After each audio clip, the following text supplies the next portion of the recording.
muda, ninapenda ninukuu maswali mawili kutoka kwa wenzetu ambao waliokuwa wanatufuatilia kwa mtindo wa live. Pamoja na pongezi nyingi shehe, hatuwezi kuzisema zote, lakini waumini wako, wafuatiliaji wa darasa hii wanapongeza sana, pamoja na kupa na kujalia kwa Mwenyezi Mungu akujalie afya kwa njema. Swali la kwanza, muumini mmoja huyu ameuliza kwamba je, ninaweza kula nguruwe wakati maji yapo? Ninaweza kula nyama ya nguruwe kwa vile alivyoruhusiwa wakati maji yapo? Nafikiri bila shaka itakuwa amechukua kwa sababu maji sio chakula. Lakini swali la pili, huyu anasema kuwa ni upi mpaka utakaomzuia Muislamu hata nguruwe asile? Ni upi mpaka ambao utakaomzuia Muislamu kiasi ambacho ipelekee kwamba huyu hata hii nyama ya nguruwe ni bora afe tu? Maswali ni hayo mawili kabla bado hatuja wakaribisha hadhirina.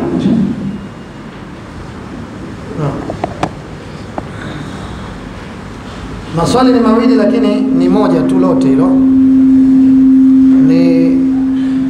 Ni moja, kwa maana ya kwamba darasa yetu iko katika chakula na tuko katika wanyama wanaochinjwa, na sharia inatutaka tule wanyama waliochinjwa kwa jina la Mwenyezi Mungu Subhanahu wa Ta'ala. Na tulieleza pia kwa wale wanyama ambao kwamba wewe utakuwa huelewi mazingira ya kuchinjwa kwao, basi wewe utapiga bismillah wakati wa kula kwako wewe, ili kwa ajili ya kutekeleza ile agizo la Mwenyezi Mungu Subhanahu wa Ta'ala.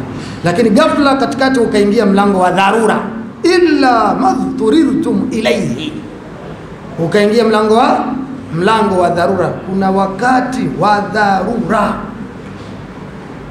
kama ikitokea dharura imemfikisha Muislamu katika kula kilichozuiwa na kilichoharamishwa, basi wakati huo ataruhusiwa kukitumia hicho, na atakitumia kwa kiasi cha saddur ramaki, kuzuia tu roho isitoke. Kwa hiyo nasisitiza kusema kwamba nguruwe ni haramu, nyama ya mbwa ni haramu, vile vilivyochinjwa kwa lisilokuwa jina la Mwenyezi Mungu vyote ni haramu. Lakini sasa katika mlango wa dharura, mlango wa dharura ni upi? Nikaeleza mfano hapa. Tumefika mahala Muislamu amekosa chakula, hakuna kabisa cha kukila. Tunaelewa mazingira, hakuna kabisa cha, maana yake hakuna miti iliyoota ya matunda, hakuna wanyama wa halali wanaopita wanaweza kuwindwa kakamata, hakuna ndege wanaoruka anaweza akawapata, mazingira ya hakuna. Halafu ikatokea, sijui imetokeaje, chakula cha kwanza kuja kukutana nacho akakutana na nyama ya nguruwe. Aliyadhu billahi bidhalik, Mungu atulinde. Tana nyama ya nguruwe bwana, hamna, lakini bwana kuna nyama hii, ila bwana hii ni pork khinzir shekhe, shwaini. Sasa tunafanyaje? Fatwa inasema hiyo itumike, lakini itatumika kwa kiasi gani? Kwa kiasi cha kuzuia roho isitoke. Tonge 3 khalas, kwa kiasi qadru ma yumdhagh. Tutafuna cha kwanza, cha pili. Tonge ni ile qadru ma yumdhagh, ni kile kiasi ambacho unaweza kutoa mdomoni ukakitafuna vizuri bila tabu, ndio tonge. Sio tonge kiasi cha mkono wako, ana mkono wako unaweza ukakata jitonge kama kichwa cha mtoto, lakini tunachotizama ni mdomoni. Ukiingiza mdomoni inakuwaje? Kama kata ile jitonge lako unaingiza mdomoni, unaanza kupata tabu wewe mwenyewe maana hiyo chukua kiasi hiyo kadri maimdha. Wao machukua pale, naingiza kiasi cha kuzuia hiyo roho isitoke. Ukishakula hiyo basi maana huwezi kufa tena, chakula tayari kishaingia mwilini. Basi endelea kutafuta hiko cha halali, usikite goti hapo tena ukaanza kula hiyo mpaka utakapokosa tena huko. mpaka ukose katika mazingira ya kukosa, utaendelea kunyofua pale, sawa? Hili jamani ni muhimu sana kulishika. Sasa anasema kuna Said B kwamba huyu Muislamu ni wakati gani atafikia hafai kabisa kula nguruwe? Atafikia katika mpaka wa kutofaa kula nguruwe vitakapokuwa vyakula vya halali vipo. Huu ndo mpaka. Yaani maembe haya, mananasi hayana mwenyewe, sijui yaani matunda yapo, michicha ipo, vitu gani unapita, samaki wale pale baharini wanarukaruka. Yaani wewe uje useme kwamba bwana mimi nimeshikika bwana. Hayo umeshikika vipi? Ndio nataka nife tena hivi. Nipeni nyama yenyewe kidogo. Nataka ufe. Kula embe kwanza. Usife. Takukatia embe ule. Hautakufa utakuwa na chakula mwilini. Kwa hiyo mpaka wa kumzuia Muislamu wa kutokula nguruwe ni pale tu itakapokuwa vitu vya halali vipo. Nguruwe ni haramu mutlaka, hatafaa kutumiwa. Wallahu a'lam. Na tuje sasa katika upande wa hadhiri, lakini kwa sababu kuna ndugu zetu hao wametuandikia hapa, karibu tumalizane nao nafikiri wawili inshallah kwa njia ya live mambo haya moja kesho. Assalamu alaykum wa rahmatullahi wa barakatuh. Sheikh, ni swali langu liko nje ambalo kwa sababu nataka kujua mambo ni radhi, kwa sababu liko nje ya madini. Tunafahamu ya kwamba ni swali langu liko katika ndoa, sababu wengi wetu tuko katika ndoa na wengine hatujaingia katika ndoa, lakini tunatarajia kuingia katika ndoa kwa idhini ya Allah Subhanahu wa Ta'ala. Swali langu, mwanamume ameruhusiwa kuongeza kama Allah Subhanahu wa Ta'ala alivyosema, famtihu ma taba lakum min an-nisa'i mathna wa thulatha wa ruba' fa in khiftum alla ta'dilu fawahida, kwamba nyinyi mmetakikana kuoa wale mnaowapenda katika wanawake, wawe wawili ama watatu ama wanne. Kama mtakufia kufanya uadilifu basi bakini na mmoja. Na nilipata kusikia kwamba unapotaka kuoa pengine una mke mmoja, lakini ukahofia kwamba mke wako ili asijue kaoa kwa siri. Lakini niko hapa, mimi nina wake watatu ama watatu, lakini nataka kuongeza wanne. Yule nitakayemuongeza nikamwambia kwamba nina wake wawili. Sheikh, hukumu yake hapa ikoje?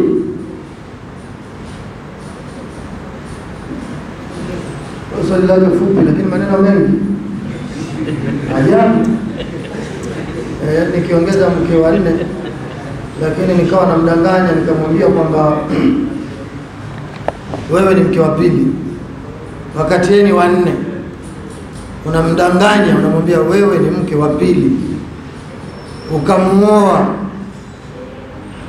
Kama itakuwa ni sharti mmeliweka baina ya wewe na yeye yule mwanamke, maana kuna sharti na kuna mazungumzo ya kawaida. Yule mwanamke akikwambia kama mimi ni mke wa pili, kama mimi ni mke wa pili, nakubali kuolewa na wewe, lakini kama ni zaidi ya wa pili, hapana, mimi sikubali. Ukamwambia bwana wewe ni wa pili, hilo ni sharti. Kwa hiyo katika mlango wa sharti ukamuoa ila hali yeye ni mke wa nne, wakati sharti lake yeye ni kuwa wa pili, ndoa ikifungwa tu imevunjika. Yaani ikimaliza kufungwa ile ndoa inakuwa imefanya nini? Imevunjika, kwa sababu imevunja sharti. imevunja sharti. Na yule mwanamke kweli akigundua hilo, hapa hakuna ndoa bwana. Mimi nimekwambia Midamu tuliweka shati kwamba mimi ni wa pili, kama mimi ni wa pili nakubali kuolewa. Lakini kama sio sharti, umekwenda kumwambia urongo kwamba wewe ni mke wa pili, akwambia sawa bwana, mimi niko tayari kuolewa, umemdanganya wewe, umepata dhambi za kusema uongo wewe mwanamume. Lakini ndoa ile imeswihi, ila yule mwanamke akikuletea vurugu, sasa ujipange. Maana yake hizo ni vurugu umeenda kuzitafuta wewe mwenyewe. Kwanza ni muongo, umepata madhambi. Sababu gani useme uongo? Na uongo umekatazwa katika dini. Mtume sallallahu anasema, nimeambiwa na Mwenyezi Mungu niache uongo hata wa mzaha, wa an atruka alkadhiba wa in kana mizah, niache uongo hata wa mzaha, msiseme uongo. Sasa katika jambo la maisha hilo, unamtafuta mtu muende mkajenge maisha, mwambie tu bana, mimi nimekukubali, niko tayari kukuoa, lakini bana nimechelewa kukuona. Nimekuona wakati mimi tayari nina watatu, nimebakisha nafasi hii moja. Je, utakubali tuungane? Kama mimi ni wanne hebu ngoja kwanza na mimi nikakufikirie. Mwache na yafikirie. Mwache na yafikirie, na Mwenyezi Mungu atatia kabuli. Kama riziki imeandikwa utamuoa na mtakaa vyema na mambo yatakwenda. Hivi tumeelewana? Na kuna mambo mengi sana katika huu mlango wa mke zaidi ya mmoja, lakini tutakuja kuyasema pia vile vile. Hebu uliza ya mtandaoni mawili tumalize. Sawa. Mashaallah. Sasa Sheikh, baada ya swali hilo basi tumalizie na swali moja, kwa sababu kwa mtandaoni huku kwenye comment yupo ndugu Mr. Maulidi kutoka Ujerumani. Yeye anapongeza sana kwa kazi nzuri na darasa nzuri. Lakini pia huyo Mr. Maulidi akasema kwamba yeye ni yupi adui wa Mtume Muhammad sallallahu aliyetajwa katika aya ya 112. Sasa nafikiri sijui itakuwa ni katika sura hii ya leo, bila shaka msudia hii. Anasema kwamba ni yupi adui wa Mtume Muhammad sallallahu aliyetajwa katika aya ya 112.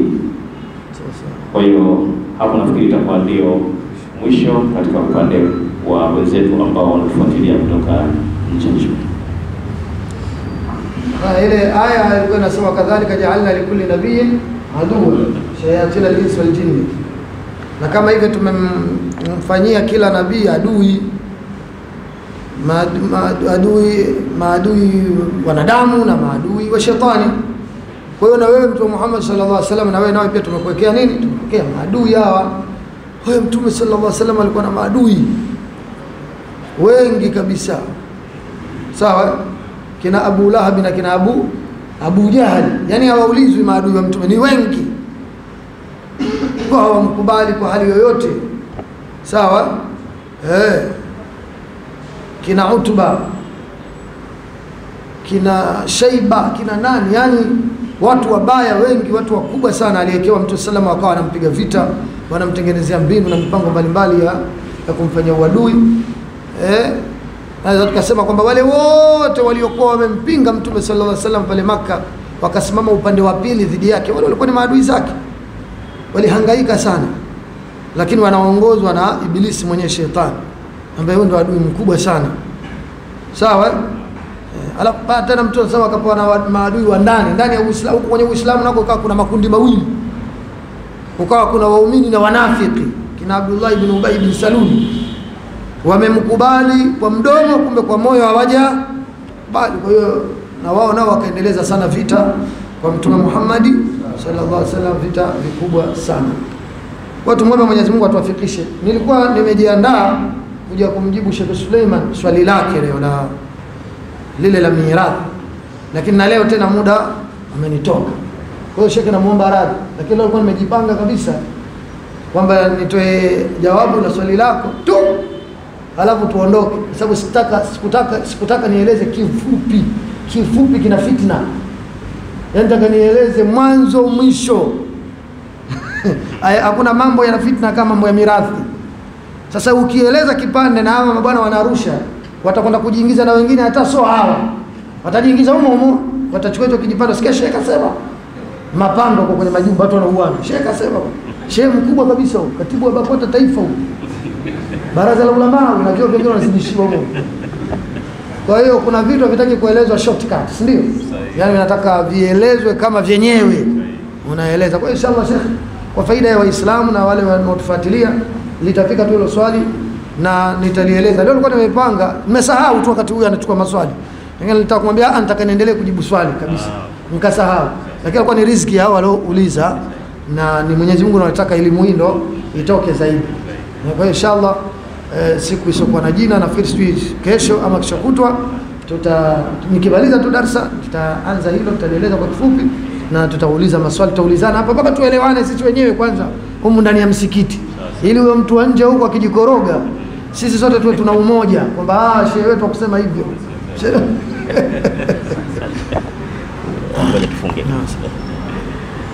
Watazamaji wetu wa Masjid Songea TV, kufikia hapa ndio tumefikia tamati ya kipindi chetu cha leo, na tulikuwa kwenye kipindi cha tafsiri ya Qur'an na walilahi alhamdu tukaingia katika sehemu ya maswali, lakini mwisho wa kipindi cha leo ndio mwanzo wa kipindi kingine. Lakini kabla Sheikh bado hajafunga kwa dua, namshukuru sana kwamba upande wa nyuma kamera tulikuwa naye Ustadh Abubakar ambaye pia ni mtaalamu wetu wa sauti, lakini bila kumsahau director pamoja na mchanganyaji wa picha Bwana Raha Sadu Katola.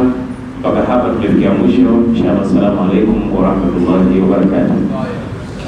La ilaha illa Allahul azim al-halim. La ilaha illa Allah rabbul arshil azim.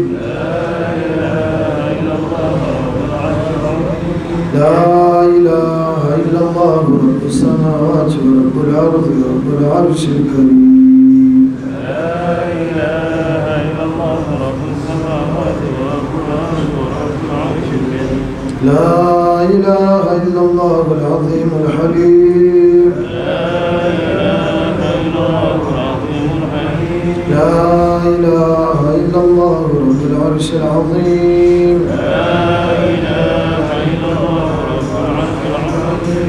لا إله إلا الله رب السماوات ورب الأرض ورب العرش الكريم.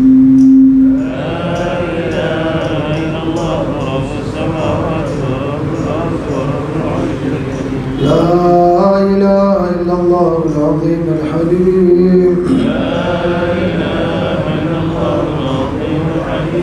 لا إله إلا الله رب العرش العظيم.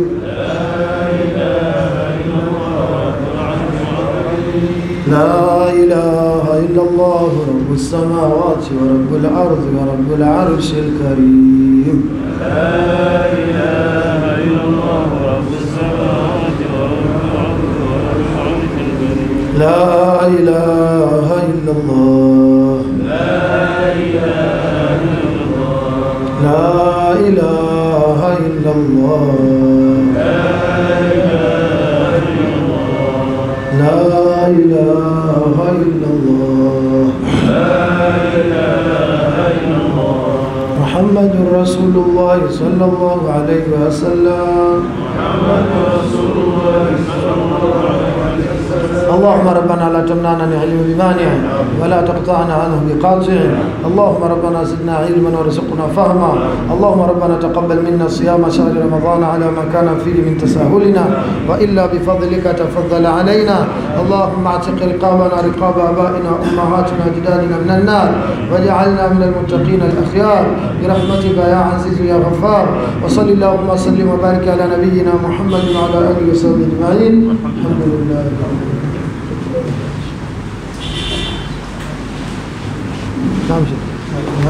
شكرا.